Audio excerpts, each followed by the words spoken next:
We all would be.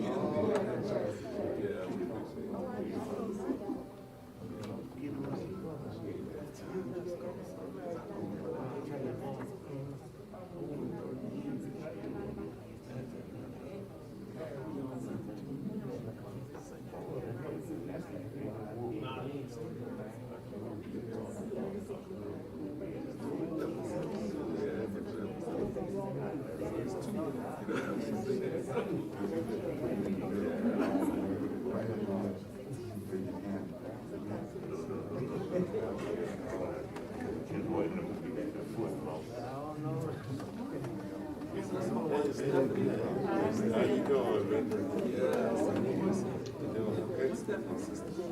This is Sister Cena's sister.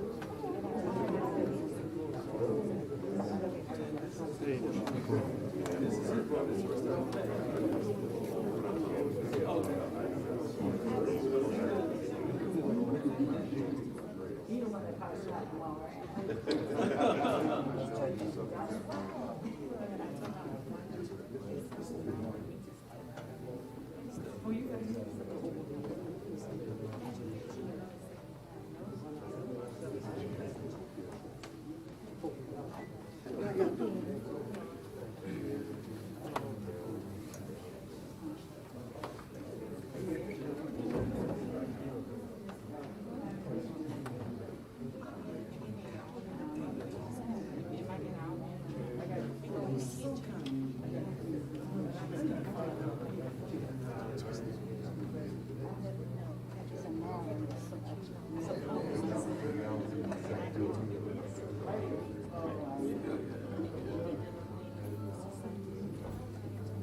sir.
That's all we get to do. That's all we get to do. That's what I'm saying, yeah. Yeah, that's what I'm saying, and that's real too. Dealing with the children. Yeah, I did. But I got a little shit back on.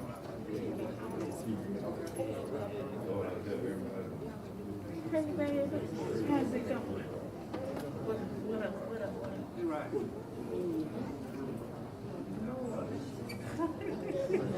Everything I take. Man, it's hard doing that.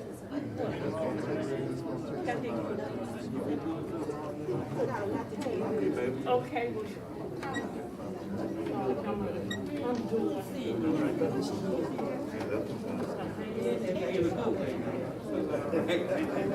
That's what I'm saying. Reminiscing.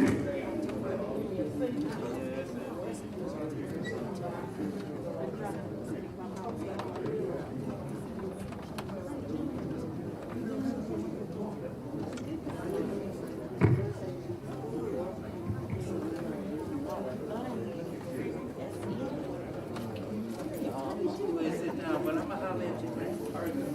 What's up, baby?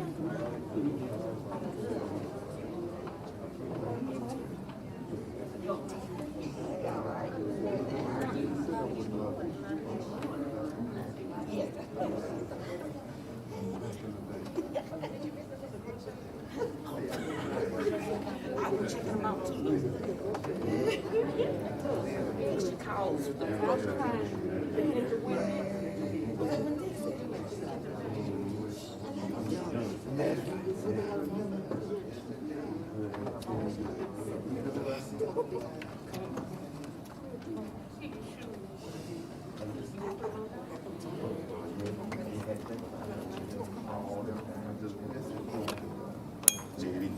Just a day.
Morning. Folks in Louisiana normally late. I just asked a question because we're going to start on time. I live in Texas, so I don't know. They late in Texas. So they late here too? Well, maybe they can get the tape.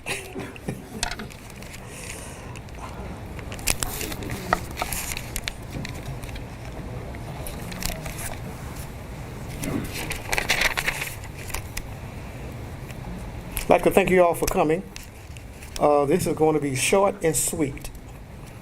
And this service is a service that was designed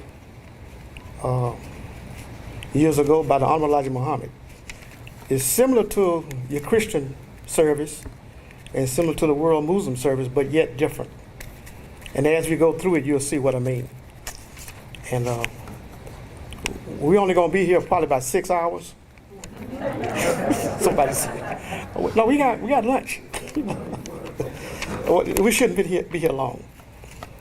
And we're going to follow the program as printed. First, I'd like to read from the Holy Quran, which is a book by the Muslims. I'd like to read chapter 89, verse 27 through 30. In the name of Allah, the Beneficent, the Merciful, O soul that are at rest, return to thy Lord, well pleased, well pleasing. So enter among my servants and enter my gardens.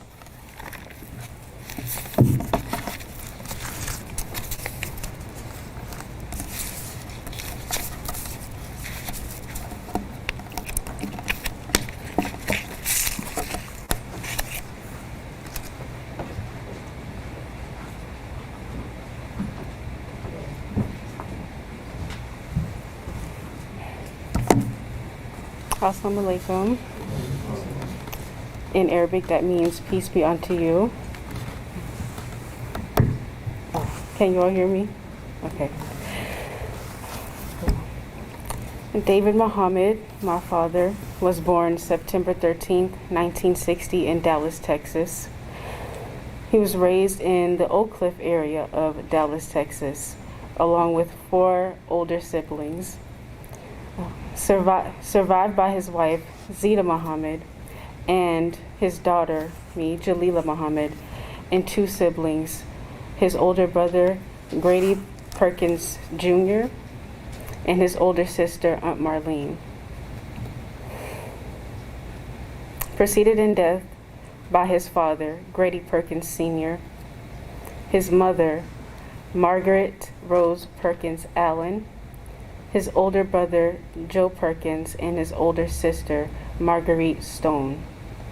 He served as a veteran in the armed forces in the late 70s and early 80s.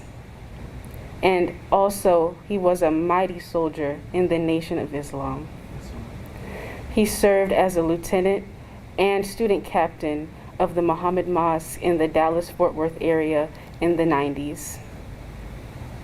He was a proud soldier, and he was a hard-working soldier.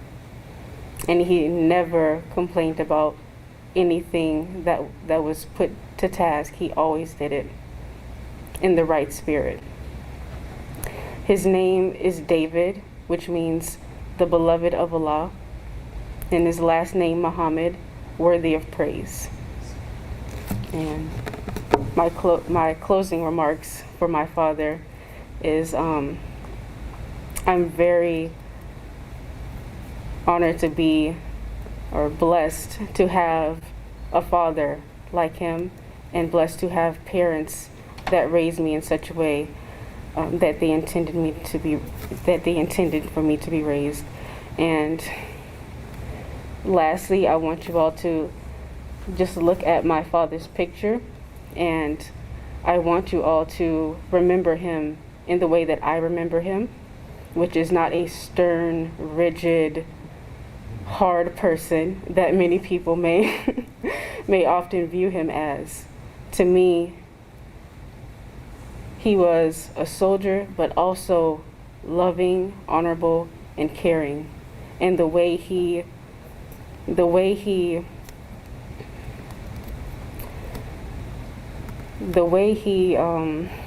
sorry the way he demonstrated love was 3 words: duty, responsibility, and obligation.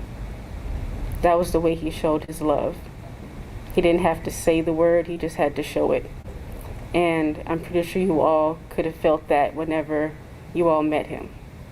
And I'm very thankful that Allah placed that in my father and placed that unto me as I grow up in this world. And now, inshallah, will be hopefully making him more proud than he already was. So I wanted this picture to be seen of my father because you can see him smiling, and he usually doesn't really smile that often in pictures, but this is the picture that I wanted everyone to remember him as. Just loving, wholesome, and just a good brother. So, thank you all, and assalamu alaikum.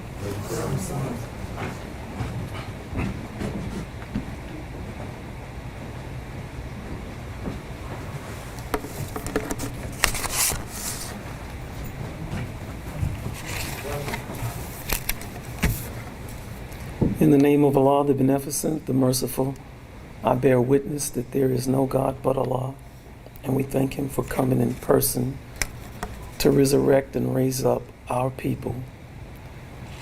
We thank Him for the Honorable Elijah Muhammad, and we thank Him for the Honorable Minister Louis Farrakhan. In the magnificent way Minister Farrakhan taught us about Jesus and the Gospel, Moses and the Torah, Muhammad and the Quran. I greet you all in the greeting words of peace. We say it in the Arabic language. Assalamu alaikum. We want to reflect just a little on our dear beloved Brother David Muhammad.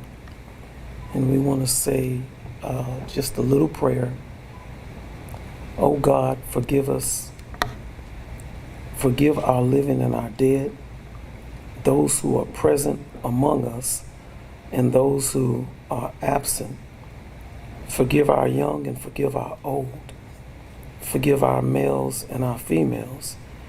And oh God, keep us alive in faith. And if we die, let us die in faith, in belief in you. And deprive us not his reward. I want to start by saying,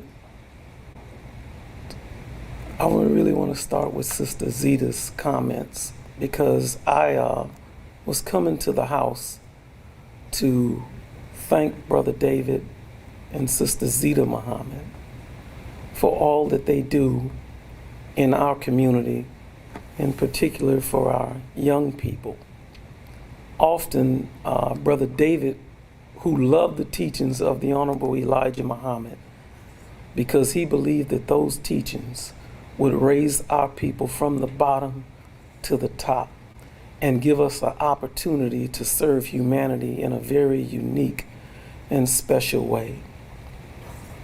David was not the kind of man that you had to ask for help.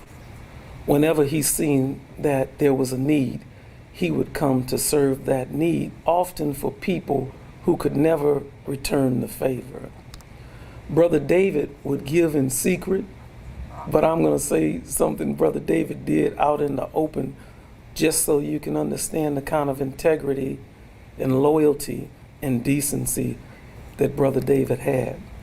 We were growing vegetables, and I don't know if Brother David worked on the farm or not, but he's seen us growing these vegetables with all of these children, and we were selling the vegetables on the side of the road.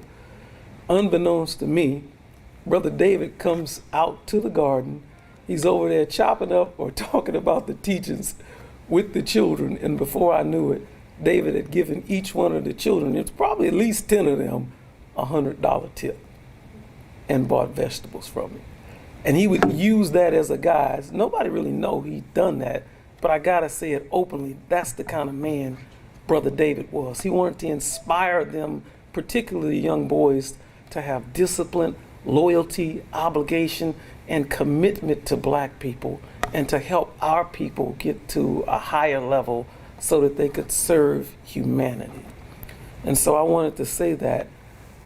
The point that I wanted to make is that when our brother transitioned, Sister Zita Muhammad, are good Muslims in the house, and all of these different people were coming at her. You had the police there, you had the coroner there, you had paramedics there, and Sister Des was there, the mother was there, and Sister Zita said these words. She said, "I thank Allah for the little time He gave me with a man like Brother David Muhammad." That triggered and touched me when she said that, because so many people would have broken under the emotion of everything that was going on in that situation. But the Muslim was grateful to God and thanked God for what we had in our brother David Muhammad. And it was at that point that I wanted to make sure that I didn't show ingratitude for God blessing me with a brother like Brother David Muhammad. And we said the prayer behind him. And so we say in Islam, in closing, speak not of those who die in Allah's way as dead. Nay, they are alive, but we perceive it not. Long live Muhammad. Long live our brother David Muhammad. And thank you, Allah, for blessing us all to have a man like David Muhammad to help train us. Assalamu alaikum.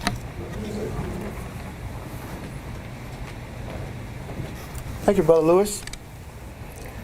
Now we'll have comments. If you need 2 hours, we'll give you 2 hours. 2 minutes, please. I'd like to make a comment. Yeah, okay, come on up. Come on up. Yeah, yes, sir. Hi, everyone. My name is Dedrick Greggs. My condolences to the family. I met Dave when our children were going to Southern Lab. I had to admit to Dave that I made a terrible mistake, one that I never make. I consider myself to be a people person. And several of the parents at Southern Lab came to me with some remarks about Dave that really wasn't pleasing. And I kind of took those remarks because I knew these people and moved forward. And after about 2 or 3 days talking with Dave, meeting Dave, getting to know Dave, I had to apologize to him and ask him, please, please accept my apology.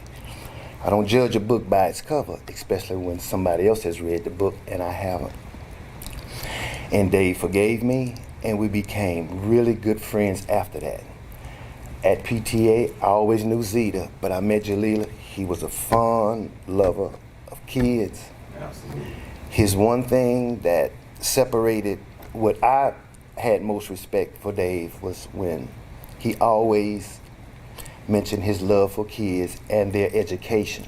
That's right. And that's the main thing that he was interested in. When it came to raising money and all the other things as the PTA president I was required to do, he came straight to me. D, I'm not going to be at no football games. I'm not going to be at the cheering. I'm not going to be at none of that. But when it comes to these kids, I will be here. And that's the one thing that I respected most about Dave. First of all, that he forgave me for prejudging him without even knowing him. And I'm glad he gave me his forgiveness because I was wrong. That's the kind of man Dave was. He was always there. If you needed him for anything, he was there, especially when it came to that school and all kids, especially his daughter Jaleel. 2 minutes is my limit. I can talk for a long time about Brother Dave because I was always impressed the way he carried himself. Yes, sir. No, sir. When I was PTA president. It's like, Dave, you don't have to yes, sir. No, yes, sir. Your title deserves that respect. And that's how Dave was. Once it was over with, I'm Diedrich now. And I'm going to miss my friend. And there's no way I couldn't be here. And I thank y'all for this moment to share my experience with Dave, as short as it was. I'm going to miss him. I see 2 programs up here. Would it be okay if I take one of them? Thank y'all so much.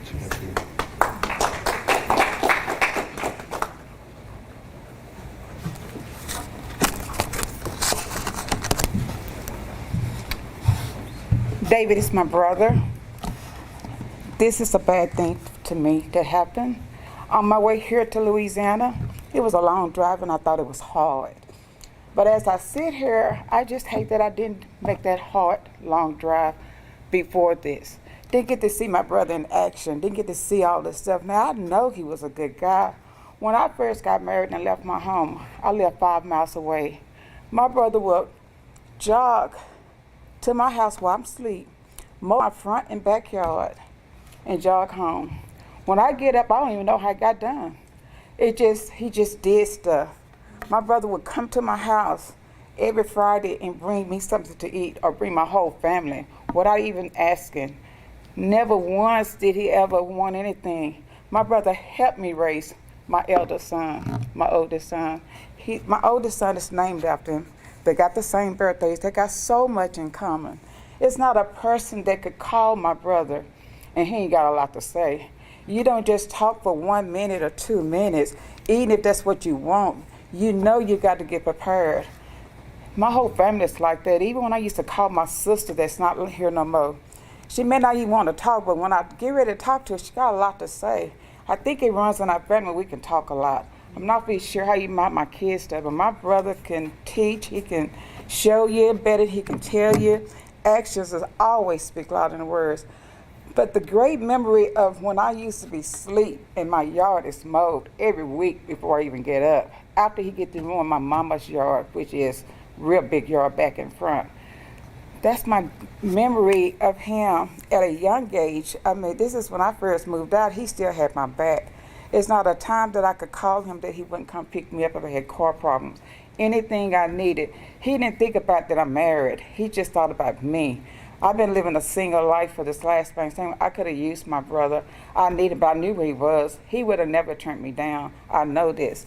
My brother was a good man. There is nothing nobody can tell me. It's a lot of teachings not going to be said no more. It's a lot of calls that I can't call or no one. And he would have had a lot to say. But that's what I want to say about my brother. And I hate that he's not here to share any more experience with his family and with the environment, because he is a good man. I got you. Okay. Anyone else?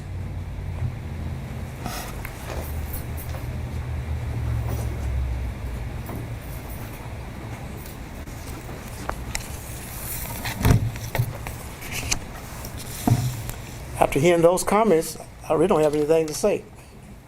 I've only known Brother David for about, I think this morning I figured out it was 34 years. And when I met him, he was running his mouth. I met him at a bazaar in Dallas. I live in Dallas, Texas also. And as I got to know him over the years, first thing somebody would say was, David's 6'8". First thing they asked him was, did you play basketball?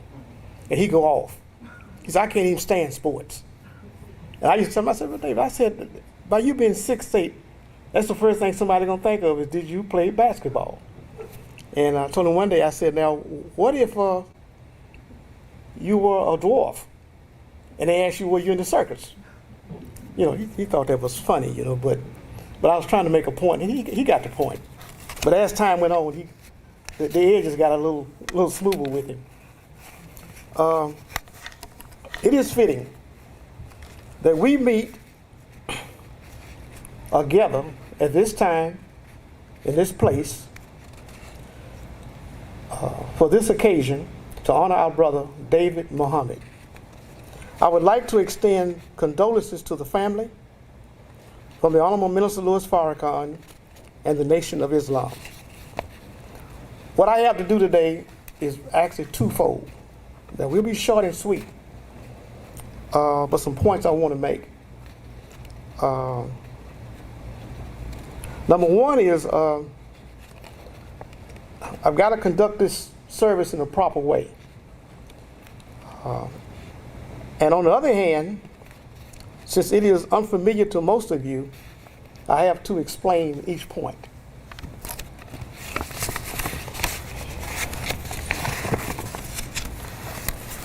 First, it is forbidden for us to play music or sing sad songs, because this adds to the burden of grief. Does that make sense? It is forbidden for us to spend a lot of money on flowers. For the flowers really are not for the deceased, they're for the living. It is also forbidden for us to have sad sermons. Almighty God says in the Holy Quran that He is the giver of life and that He is ultimately the cause of death. He is the best knower, and He knows what sorrow and grief is all about. In fact, He knew that before any of us in this room were born. So God, in designing this service, does not want to add to the grief of the family, friends, or loved ones. The only way to come to this life is on earth is that we come by the law of birth. If anyone in this room that was not born, please raise your lion hand. So the law of birth renders us all equal, rich or poor, black or white. Now, during this life, no matter how great we are or how insufficient we are or how powerful or weak we are, the law of death equalizes us all. Now, each of us should study the value of life and the beauty of life through those before us, because sooner or later we will all have to submit to the law of death. When we live according to the will of God, to the best of that is in us, which is explained in your Bible and in the Holy Quran, you will have a valuable and beautiful life. Now, Brother David tried to submit to the will of God throughout his life. And I know it the last 34 years that I've known him. He wanted the best for his people. He was a lover of black people.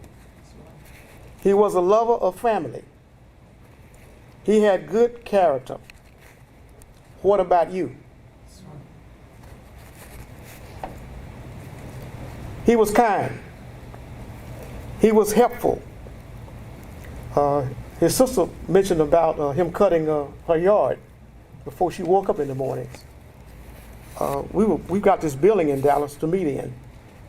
And you could just hint something that needed to be done, but Dave was there on time. Remember, we took these walls down, and he came in there one day with an electric circular saw. I said, brother, that's not going to work.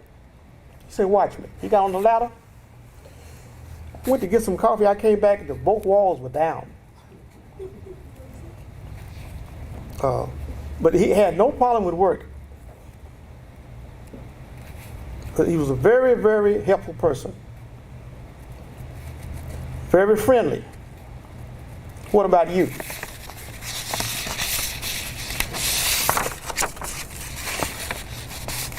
So, in essence, this service is not for him, it's for you. You should try to pass out of this world being a good person like Brother David. See, with that concept, Brother David could live forever in you. Some of us came through those doors as a fool. You can leave out of these doors totally different. But you've got to submit. The Honorable Elijah Muhammad said that the best religion is the golden rule. So if you study religions, and I've got a book on religions that I've had a few years, I've got over 200 religions in the world. And basically, as you study the history of these religions, they're man-made. If everything was God-made, it would just be one religion. Tell me if I'm wrong. So the best religion is to do unto others as you would have them do unto you. Most of us do unto others before they do unto us or to us. We do it to them. You get my point? So think about that. Treat people the way you want to be treated. Forget about all these titles and labels. It's not about nothing. There's been so many people to leave this earth that really didn't understand life.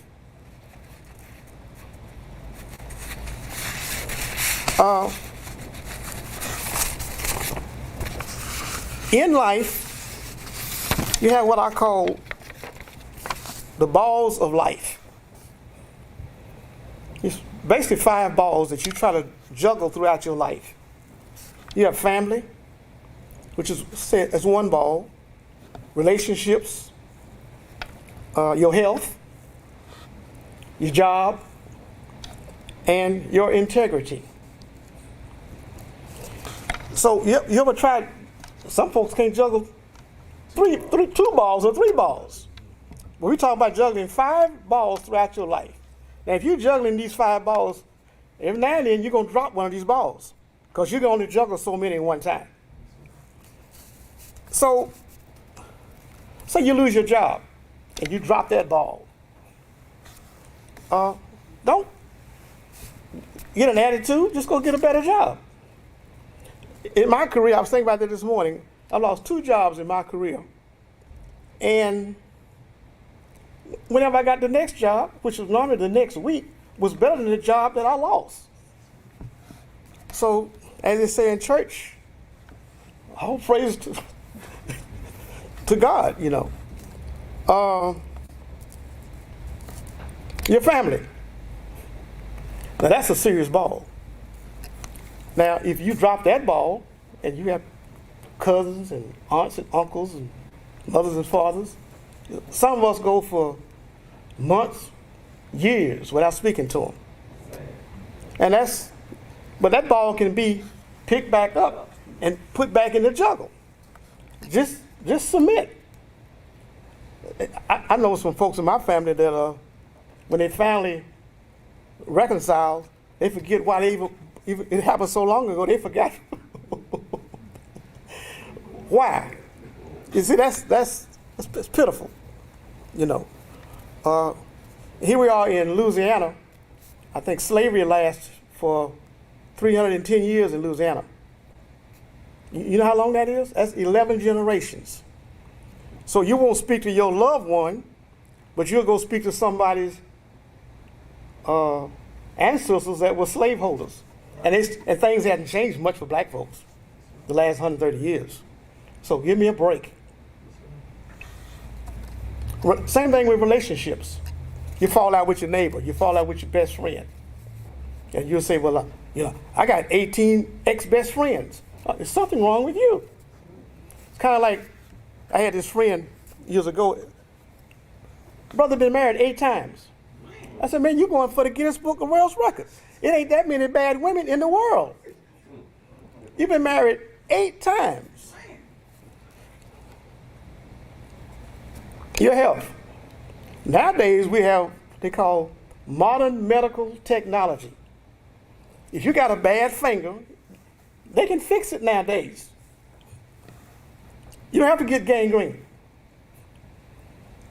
If you need a major surgery, they have doctors that they can fix it.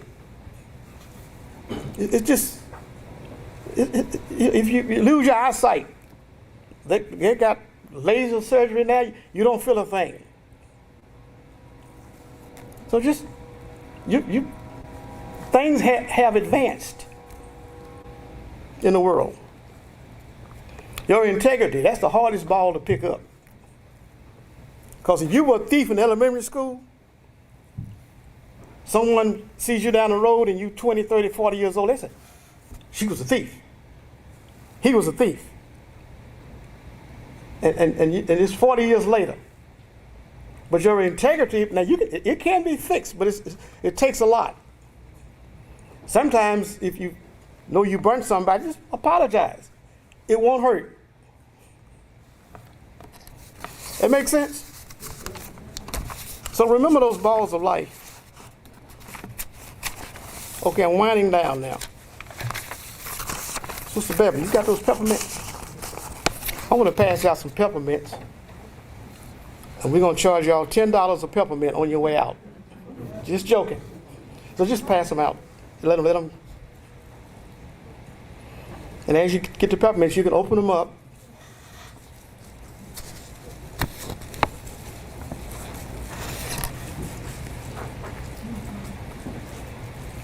And if you don't like peppermints, just raise your hand up. At least we'll know you with the program.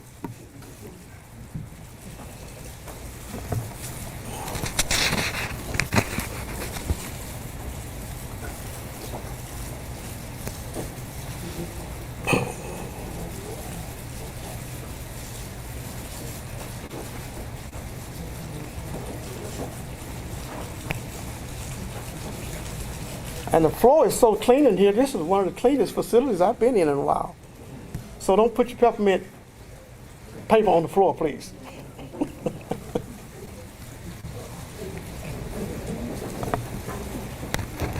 So as you open that peppermint up, put it in your mouth. And as you savor the sweetness of the peppermint,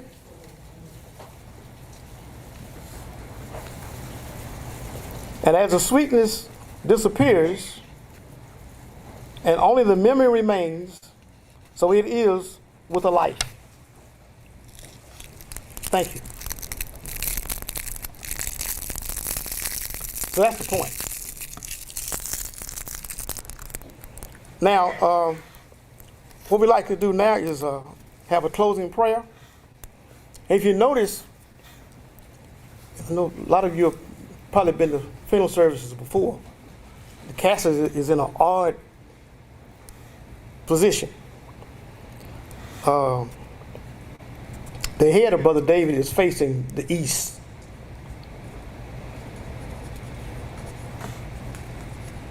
The feet are to the west. East is this way. It's facing the east because the sun rises in the east, which gives life. Where's the funeral director? He was over there earlier. Okay. I guess since I told you it was going to last 6 hours, you might have went home and took a break, huh? So could you all please rotate the head to the north?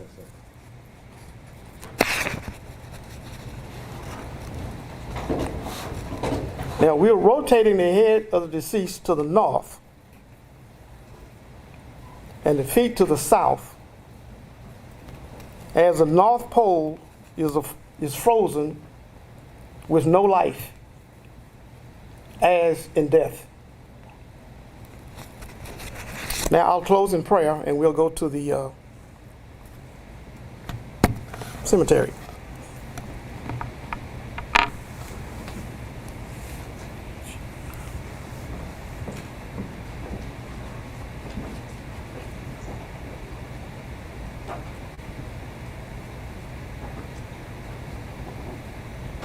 In the name of Allah, the Merciful, All praise is due to Allah, the Lord of the world, the beneficent of the most merciful, master of the day in which we now live.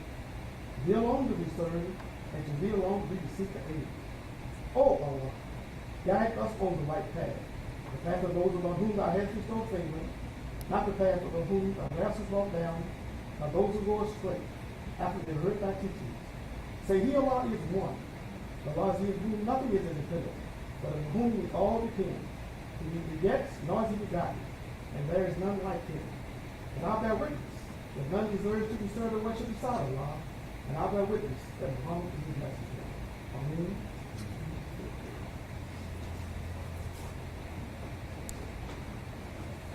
Have any gentlemen serving as pallbearers, can I get you to step to the door for the three?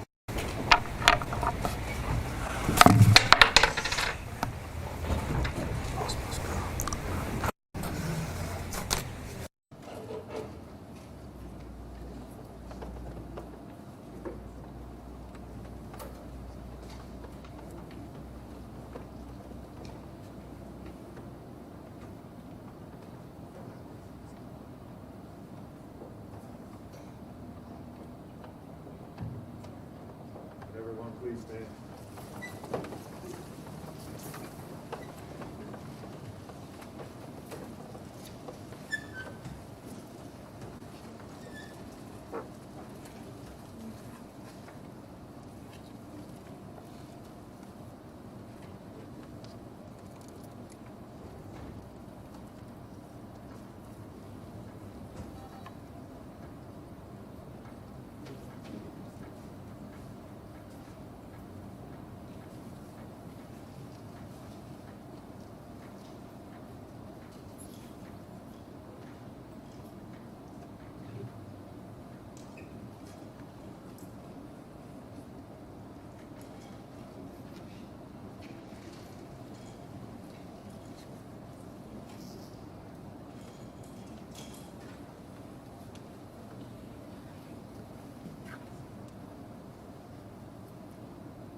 I ask that everyone please return to the vehicle to the following procession, please.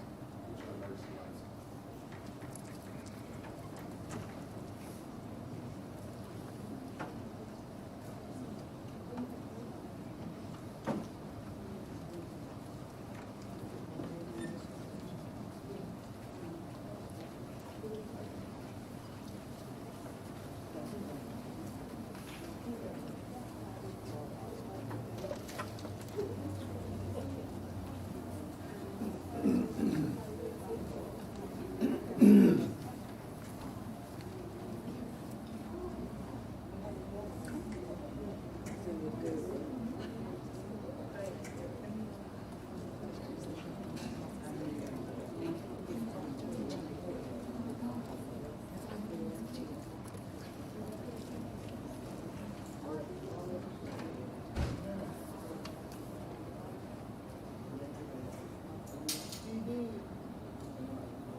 You were telling? Yeah, he was all right.